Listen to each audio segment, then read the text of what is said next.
Then later in lunch break, dips for summer parties from the Infinite Feast author Brian Tice. This is Chicago's very own WGN Midday News. The author of the Infinite Feast joins us with classic dips perfect for summer parties.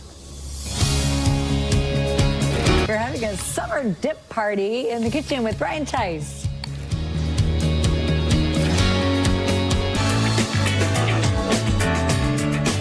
In today's lunch break, we're dipping into summer with some classic summer appetizers. Author of The Infinite Feast, Brian Tice, joins us with 3 dips you can find in his cookbook. I love this. It's like, I think dips are so easy because people can take one little thing and boom. Absolutely. You know? They're very popular this time of year. These, of course, are great all year long, but I find I serve them more often in the summer.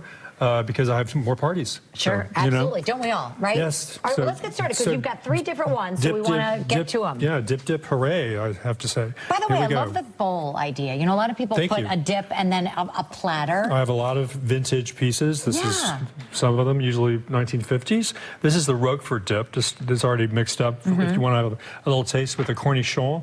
Okay. Let me read this description. I'm a food blogger too.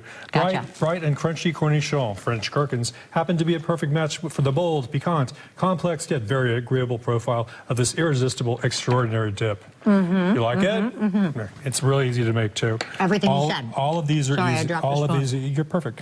All of these are easy to make. They have no more than 8 ingredients, so you're good. So that one you have on the webpage, and you know, kind of a nice assortment of things to put with that. You can go to my website, and I've put it right at the top. Summer dip party. All 3 of the recipes are on there. Okay. Excellent. Okay. So here, let's get this one over here. Now, why don't you, you want me to do this one? Chef Dina, please put these together. All right, this so is my pimento cheese. It's unique because it doesn't have cream cheese in it. That's a good thing because it takes less time to put together. All right. And it also freezes better. You can make a big old batch of it, and cream cheese doesn't freeze well. So this does, though, I find. How do you get the consistency then? All right, so this is cheddar? What was here? That is Cracker Barrel yellow sharp cheddar. Okay. My favorite kind. Now these are dill pickles that I personally chopped up, which is a better flavor. It's brighter and more exciting than if you just use dill relish. This is jalapeno.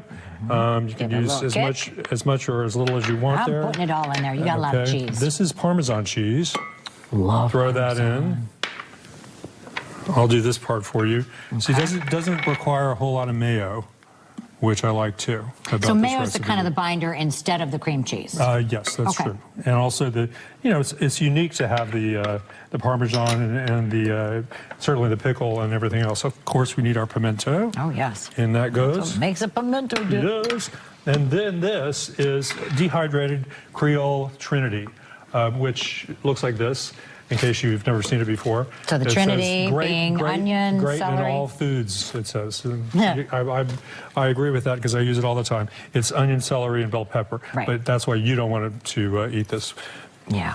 Chef Dina doesn't do bell pepper. Unfortunately, I can't do bell peppers. Okay. But yeah. Then black pepper, and we've got it.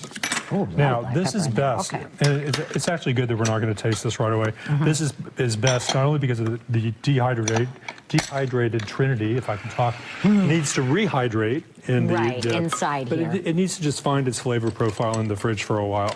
Okay, so what do I do with it now that it's all mixed up? You are going to put it here. I don't want to get these bell peppers too near you, but why don't I do this? Yeah. So again, the serving ware is important, and it goes great with all these crudités, and celery sticks are terrific with it. And I like the consistency. It's not so mushy. Got yourself a deal. Yeah. I call it a dip, but it's really better as a spread. Right. So, I'm cheating a little bit on my nomenclature. Is that a word? Yes, nomenclature. Okay, of course, here we go. All right. That one now, we're going to make the king of all dips, or the queen, whatever you want to say. This is my onion dip, which is the most frequently prepared recipe of mine by anyone that I know. When I post on the web, when I say hey, I'm going to make this today, someone inevitably says, I'm making that tonight. Oh, so nice. yeah, it's really nice. I'm Yeah. going to make this tonight. I'm going to make this tonight. There you go. Start with some sour cream. That's sour cream. Okay. Next is A mayo. little bit of mayo. Okay. Yeah. The great thing about this recipe, the thing that it omits, is Lipton onion soup mix. Oh. Nothing wrong with that. Lots of great reasons to use that in different things. But for me, it has just too much of a strong, salty very flavor. salty. Yeah. Agreed. And so this solves all that problem. So what are That you is using? dehydrated onion. Just dehydrated onion. Yep. Okay. This is garlic and onion powder. Ta-dum. This is all the salt you got. See? A little bit of salt. All right, not much. Okay, boom. Yeah, This 'cause the is- other one tastes you way could too you could use salty. fresh parsley. I sometimes do, but this is very good dehydrated parsley, which I love. And then this is the And you always have that in your spice cabinet, so it's easy. Oh, yep. Usually, this is the secret pièce de résistance, which is the scallion. Fresh scallion, Scallions. nice. I counted the number of recipes in my cookbook one time, and I think. There's 160 recipes. I think probably 45 of them have scallions. in them. That's how You're a much I love scallion lover, scallions. all I really am. And then a little bit of that. What is that? It's green. I see that. It's green Tabasco. Yes. Oh, green Tabasco. Yes, which okay. goes so well with the recipe. It's Now, if I like don't beautiful. have green Tabasco, can I use red Tabasco? You can, but it'll All make it a right. little bit more pink, Oh, yeah. possibly. That's But okay, I like you'll pink. survive it. Okay. You'll survive it. So there you go. And That's it? This one is pretty good. Right when you mix it up, the dehydrated onion needs a little time to kind of find itself. Is it better, though, when all But- the flavors melt together Absolutely. in the refrigerator? Okay.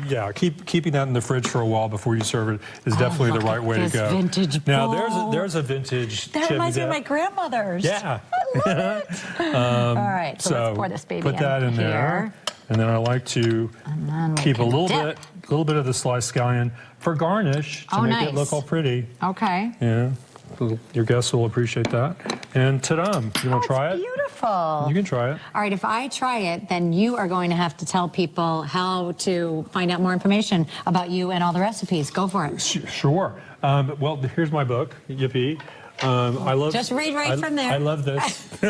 I love this segment because all three are in my cookbook. I do a lot of new recipes that'll be in my next book, but this is really fun. TheInfiniteFeast.com is my website. That's where you can find these recipes, and also Amazon carries the book, etc. So.